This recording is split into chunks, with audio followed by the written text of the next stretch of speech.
Արթուր Աղաբեկյանի մասին նախորդ հոդվածում ես ձեզ պատմել էի, թե ինչպիսի սարսափելի կոտորած էր նա կազմակերպել Հադրութի շրջանում և ամբողջ Ղարաբաղում, երբ զանգվածաբար սպանում էր հայերին, իր դաշնակների հետ միասին հետագայում բոլոր ֆինանսական հոսքերը յուրացնելու համար։ Ես արդեն գրել եմ Սարոյի, Բոգդանի, Սարդարի և շատերի սպանությունների մասին։ Ցավոք, զոհ էին դառնում ոչ միայն Ղարաբաղի հայերը, այլև Հայաստանից եկած հայերը, որոնք եկել էին օգնելու ղարաբաղցիներին։ Այդպիսի մարդկանցից էր Երևանից հիանալի բժիշկ, ով 1990-ականներին ամեն ինչ թողնելով Հայաստանում, գնացել էր փրկելու Հադրութի շրջանի վիրավորներին։ Նրան բոլորը կոչում էին բժիշկ։ Այս բժիշկը իր գործի իսկական վարպետ էր։ Հիշեցնեմ, որ նա աշխատում էր այն հոսպիտալում, որը տեղակայված էր Շրջկոմի շենքում։ Սպանության ականատեսը պատմել է ինձ, թե ինչպես են Արթուր Աղաբեկյանի երկու մարդասպանները բժիշկին քարշ տվել նկուղ, կապել նրա ձեռքերը և սպանել։ Պետք է հասկանալ, որ այս բժիշկը ընդգրկված էր Սարոյի և Հվիկի գումարտակներում, որոնք նույնպես սպանվել են այդ օրերին Արթուր Աղաբեկյանի և դաշնակների կողմից։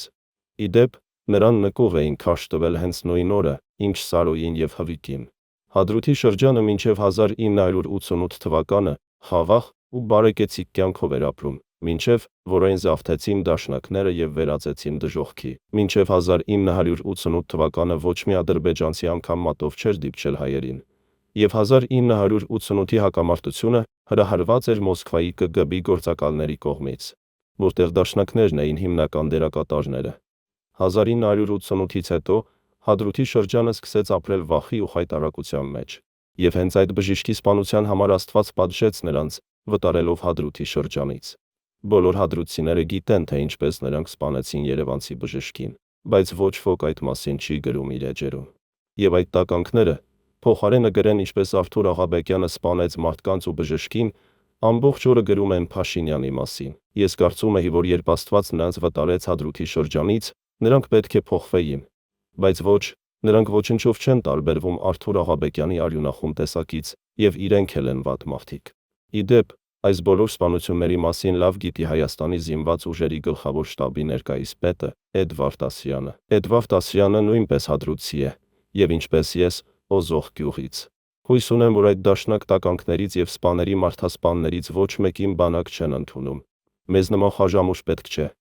Դաշնակ խմբերը և Արթուր Աղաբեկյանի խումբը մետաղ որոնող սարքերով շրջում էին ադրբեջանցիների գերեզմանոցներում ու գանգերից հանում ոսկե ատամները։ Այս մարդկանց մոտ սրբություն, աստվածավախություն ու առավել ևս խիղճ չկա։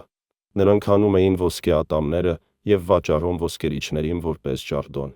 Մեր ընթերցողները պետք է իմանան, որ Արթուր Աղաբեկյանը և դաշնակները փորել են ադրբեջանցիների գերեզմանները Կուբաթլուում, Ջաբրայիլում և շրջակայքում և մասունքներից հանել ոսկե ատամները։ Ահա թե ինչու էին ադրբեջանցիները մեզ ատում և դաժան էին 44-օրյա պատերազմի ժամանակ։ Անիծյալ Արթուր Աղաբեկյանի պատճառով նրանք առանձնապես դաժան վրեժխնդիր դարձան մեզանից։ Հադրութի շրջանում կա 90 հայկական եկեղեցի։ Ինչպես կարողացաք դուք, դաշնակներ, Արթուր Աղաբեկյան և հադրութցի հայեր, նման ծանր մեղք վերցնել ձեզ վրա, որտեղ է ձեր Աստված։ Ինչպես էիք կանգնում եկեղեցու դիմաց ու սպանում անմեղ հայերին։ Մեր ընթերցողը պետք է իմանա, որ Աստված հոգնել է այս մարդկանցից և դրա համար էլ վտարեց նրանց բոլորին։ Մենք շարունակելու ենք լրագրողներից և բլոգերներից կազմված խմբով հավաքել, պատճենել և ուսումնասիրել այս ամբողջ տեղեկատվությունը։ Հիշեք, որ այս ամենի մասին լավ գիտեն Հայաստանի ԱԾ-ն, Քննչական կոմիտեն և դատախազությունը։ Դուք հարցնում եք, ինչու չեն ձերբակալում բոլորին։ Դրա պատճառները կան։ Շատ ժամանակ է անցել, բազմաթիվ վկաներ վախենում են խոսել և ցուցմունք տալ, շատերը վստահում են միայն ինձ։ Հավատացեք, ինձ ավելի շատ եմ վստահում, քան ԱԾ-ին կամ Քննչական կոմիտեին, որովհետև այնտեղ նույնպես աշխատում են ղարաբաղցիներ, և լավ աշխատակիցներից բացի կան նաև տականքներ, որոնք կզանգեն Աղաբեկյանին ու կհայտնեն, որ նրա դեմ ցուցմունք են տալիս, վտանգելով վկաների կյանքը։ Ավելի մանրամասն ես կգրեմ առանձին հոդվածում։ Հեղինակ Ռոման Բաղդասարյան։ Նոր կտակարանի ձևակերպումը շատ պատեհ է, որից հաճախ եմ օգտագործում, պիտի նայեք և պիտի չտեսնեք։ Մայրաթոռի ազատագրման գործընթացը սկսել է, ընթանում է և անխուսափելիորեն հասնելու է տեղ։ Հոգևոր հավաքը դե ամեն կիրակի հոգևոր հավաքը հենց հոգևոր հավաք է։ Դե գիտեք, Էջմիածնի կենտրոնական հրապարակի գաղափարը դեռ ընթացքի մեջ է կտեսնենք։ Նկատի ունեմ, գիտեք ինչ, այդ բաները, որ հայտարարվում է, ի վերջո պետքա նաև արձանագրել, որ դա նաև երկխոսություն է, չէ, հանրության հետ, եւ նաև որոշակի այդ գաղափարին հաջորդում են ուրիշ գաղափարներ, այդ գաղափարներին արձագանքելով մարդիկ ուրիշ առաջարկ են անում, այսինքն ամեն ինչ տենց կարծրացած չի եւ ինքը ճկուն process է, նկատի ունեմ այնպես չի, որ որևէ որոշմամբ հաստատել ենք, որ SS, կարևորը որ Հայաստանում հիմա ընդհանուր առմամբ ես պիտի ուրախությամբ եւ գոհունակությամբ արձանագրեմ, որ հոգեվոր նորոգման գործընթաց է տեղի ունենում։ Ես ձեզ ուրիշ բան ասեմ, ես անձամբ մի քիչ այդ անձնական ընկալումը, ես ուրախ եմ առաջին հերթին նրա համար, որ իմ հոգեվոր կյանքը այսօր լիարժեք վերականգնվել է,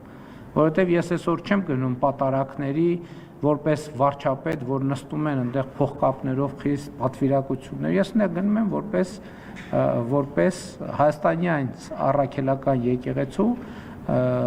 շարքային հետևորդ եւ ինձ պահում եմ, կարող եմ պահել, ես այն մյուս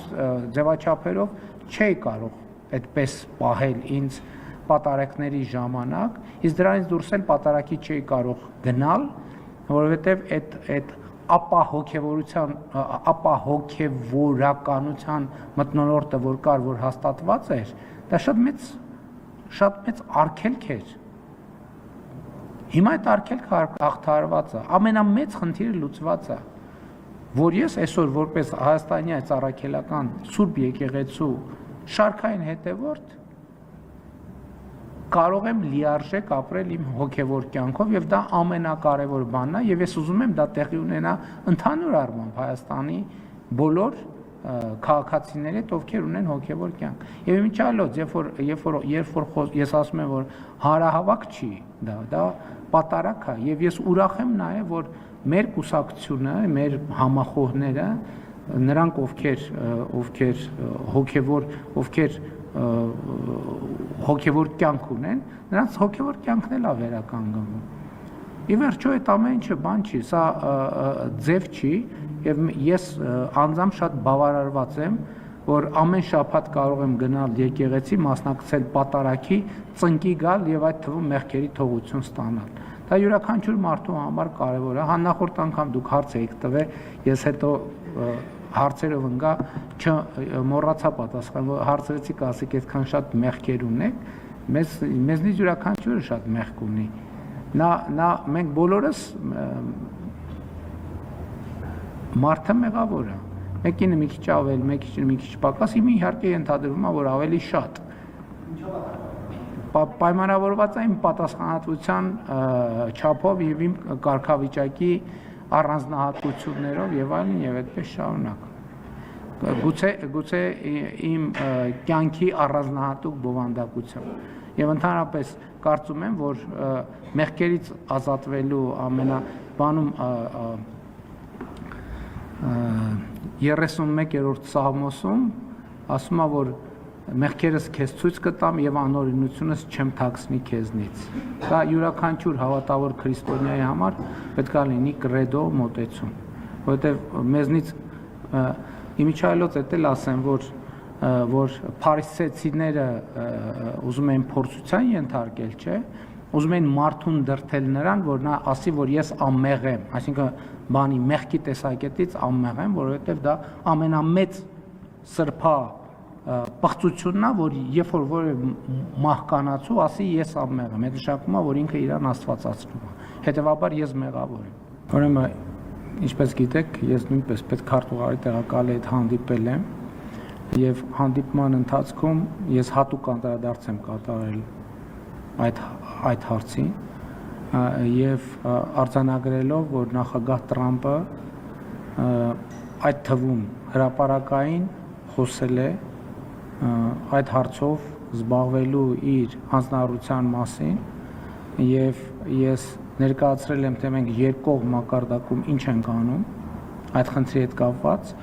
եւ Միացյալ Նահանգների պետքարտուղարի տեղակալին խնդրել եմ տեղեկություն տալ, թե Միացյալ Նահանգների կողմից ինչ ջանքեր են գործադրվում